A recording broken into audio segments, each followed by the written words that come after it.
AI एक ऐसी skill है जो हर किसी के लिए होगी।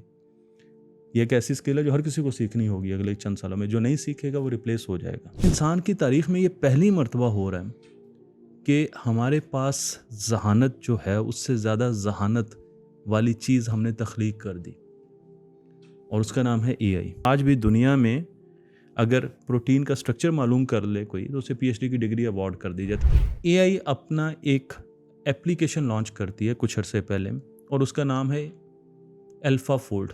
अल्फाफोल्ड ने सिर्फ चंद सालों में 20 करोड़ प्रोटीन के स्ट्रक्चर को रिजॉल्व कर लिया और अब वो तकरीबन 35 करोड़ के करीब हो गई।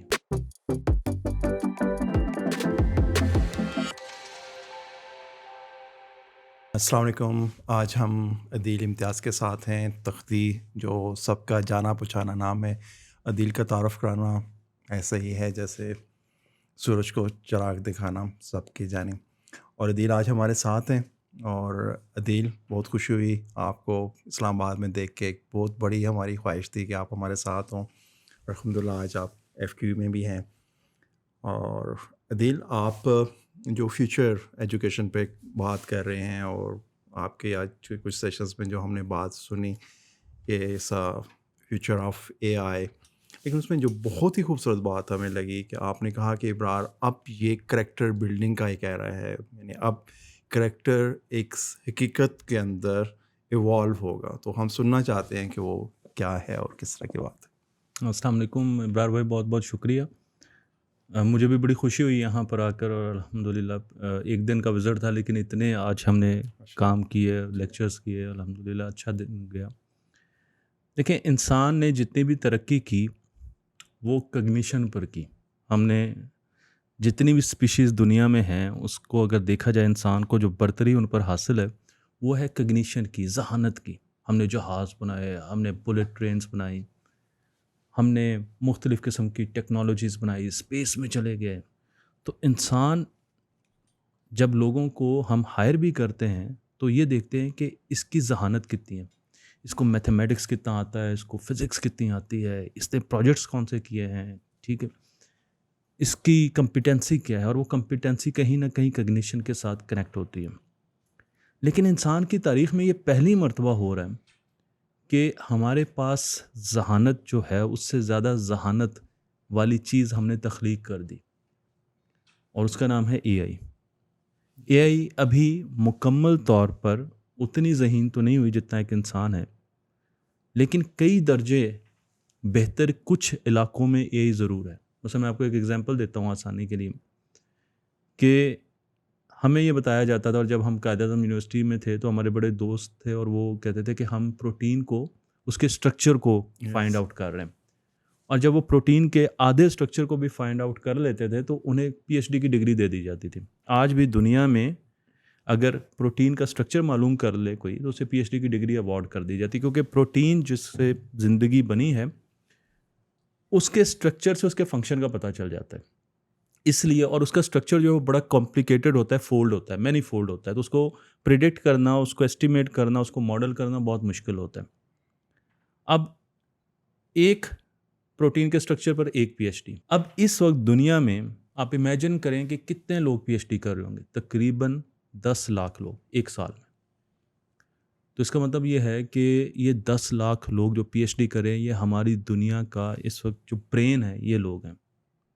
लेकिन एआई अपना एक एप्लीकेशन लॉन्च करती है कुछ अरसे पहले और उसका नाम है अल्फाफोल्ड।